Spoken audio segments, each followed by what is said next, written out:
اب دو مسئلے میں یہاں حل کر دوں.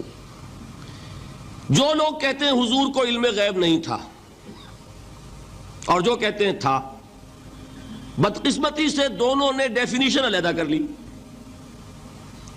جو ڈیفینیشن نفی کرنے والوں نے کی ہے اس کی وجہ سے، اس کے اعتبار سے واقعتاً نہیں تھا.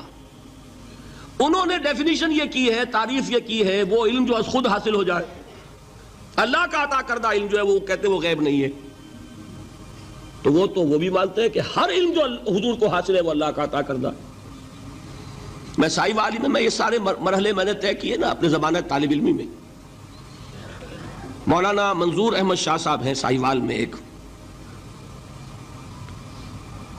میں ان کے پاس حاضر ہوا. میں نے کہا جی یہ مسئلہ کیا ہے علم غیب کا، مجھے ذرا سمجھائیں. انہوں نے ایک کتاب اپنی نکالی کہ دیکھیے صاحب، ہم حضور کے علم کے بارے میں یہ باتیں مانتے ہیں. حضور کا علم حادث ہے، قدیم نہیں ہے. حضور کا علم محدود ہے، لا محدود نہیں ہے. حضور کا علم عطا کردہ ہے، ذاتی نہیں ہے. میں نے کہا یہ تین باتیں اگر آپ مان لیں تو میرا تو جھگڑا کوئی نہیں آپ سے. ہوتا کیا ہے جب آئیں گے وعظ میں، خطابت میں، تو عالم ما کان وما یکون، اب الفاظ وہ استعمال کر جائیں گے. ایک واعظ ہے، عام مقرر ہے، واہ واہ ہوتی ہی نہیں، نعرے لگتے ہی نہیں، محفل میں گرمی آتی نہیں جب تک کہ ایسے مبالغے نہ کریں.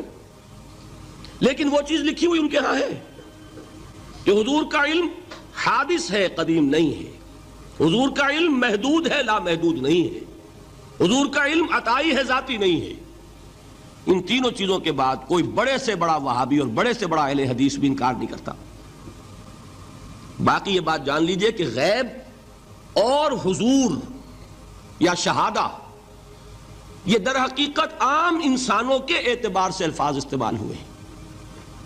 جب قرآن میں کہا جاتا عالم الغیب والشہادہ، اللہ غیب اور جو ظاہر ہے یا موجود ہے سب کا جاننے والا ہے، تو مجھے بتائیے اللہ کے لیے کوئی غیب ہے؟ اللہ کے لیے کوئی شے غیب ہے؟ تو کیوں کہا جا رہا ہے عالم الغیب والشہادہ؟ وہ ہمارے اعتبار سے کہا جا رہا ہے. جو تمہارے لیے غیب ہے اللہ اس کو بھی جانتا ہے، اور جو تمہارے سامنے اللہ اسے بھی جانتا ہے. اللہ کے لیے تو کل شہادہ ہے. کسی شے کا لا یعزب عنہ مثقال ذرۃ فی السماوات والارض، آسمانوں اور زمین کا ایک ذرہ بھی اس سے غائب نہیں ہوتا. غیب کا وجود کیا اللہ کے لیے؟ تو یہ الفاظ مستعمل ہیں ریلیٹو ہمارے اعتبار سے، اور ہمارے اعتبار سے جو شے غیب ہے اس میں سے ایک حصہ اللہ دیتا ہے نبی کو، تبھی تو نبی بنا. فرشتے کو دیکھا، فرشتہ ہمارے لیے غیب ہے. جنت دکھائی کہ نہیں دکھائی، ہمارے لیے غیب ہے کہ نہیں ہے. دوزخ کا مشاہدہ کرایا کہ نہیں کرایا، ہمارے لیے وہ غیب ہے کہ نہیں ہے. جو چیزیں ہمارے لیے غیب ہیں انہی کے پردے اللہ کچھ اٹھاتا ہے، کل غیب نہیں. کل غیب کا علم ہو جائے گا تو وہ شرک ہو جائے گا. کل کا لفظ جہاں آیا شرک ہوا. جب آپ کہہ رہے ہیں محدود ہے، لا محدود نہیں ہے، تو کل کا لفظ استعمال نہیں کر سکتے. لیکن غیب میں سے کچھ علم دیا گیا تبھی تو نبی بنا، ورنہ میرے اور نبی میں فرق کیا ہوا پھر؟ البتہ یہ کہ وہ غیب کا علم ہو یا حاضر کا علم ہو، سائنٹیفک نالج ہو یا وحی کا علم ہو، کوئی بھی علم ہو، آیت الکرسی کے الفاظ نوٹ کیجئے، یعلم ما فی السماوات وما فی الارض، وہ جانتا ہے. وَلَا يُحِيطُونَ بِشَيْءٍ مِّنْ عِلْمِهِ إِلَّا بِمَا شَاءَ، مخلوق میں سے کوئی بھی اس کے علم میں سے احاطہ نہیں کر سکتا مگر جتنا وہ چاہے. اب یہ بات علیحدہ ہے کہ ہم کون ہے طے کرنے والے کہ ناپیں بیٹھ کر کہ اللہ نے ابراہیم کو کتنا علم دیا. ہم ناپ سکتے ہیں؟ عیسیٰ کو کتنا دیا ہم جان سکتے ہیں؟ تو ابراہیم کا، موسیٰ کا، عیسیٰ کا نہیں ناپ سکتے تو محمد رسول اللہ کا کہاں ناپیں گے؟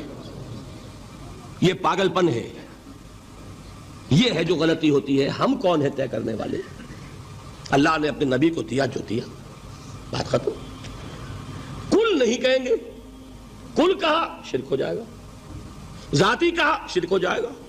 عطائی ہے، جو دیا اللہ نے دیا، اور کل نہیں دیا، جتنا چاہا دیا. ہے حادث، قدیم نہیں. تینوں چیزوں مان لیجئے تو شرک کا کوئی شائبہ نہیں ہوگا.